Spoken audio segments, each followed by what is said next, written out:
Now we need to dig a lot deeper on tools, as they are by far the most powerful part of AI agents. But in order to understand them deeply and be able to build powerful agents with them, we need to take a few steps back and actually cover the basics of how software and the web and internet as a whole works. Now, this is as techie as it's going to get in this video, but I promise once you understand this, it's so important and it's literally like having a superpower. So please stick with me through this. So remember how we said that tools are what allow agents to take an action, to actually do things rather than just chat. Well, the way agents use tools and do work online is just how we do it as well, but with one key difference. Instead of clicking buttons and typing into forms, agents use what we call APIs.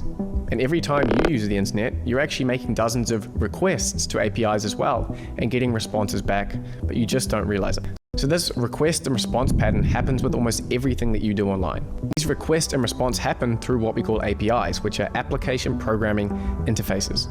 So you can think of APIs like waiters in a restaurant. Basically, they're going to take your order or your request to the kitchen, which are the servers of the business, and then they bring back your food, which is the response. So you have request and response, and you have you as the client and them as the server. There are two main types of requests that you can make.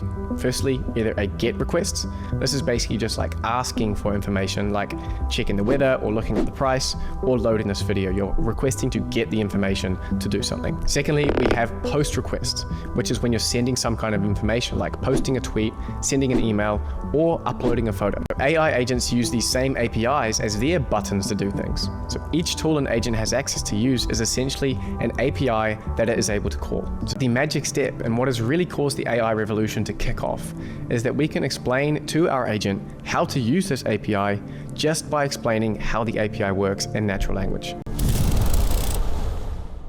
A schema is like a one-page instruction manual on how to use an API and therefore how to access the functionality inside that API. And when an AI agent is given one of these schemas, it too can read that instruction manual and determine things like what the tool does, what information it needs as an input, like we talked about before, and what information to expect as an output. The incredible part about these schemas is that modern AI like ChatGPT can read these instructions and perfectly understand not just how to use it and like, okay, I need an input and then I expect an output, but also when to use it. It's basically like having an employee who can read all this technical information and then explain it to you in plain English, which is another part of why AI agents are so powerful. And so when you understand this pattern that we've just gone through, I promise you, you will never see the internet the same way again. Every action online is just requests and responses, and therefore we can build our own tools and AI agents to automate all of it.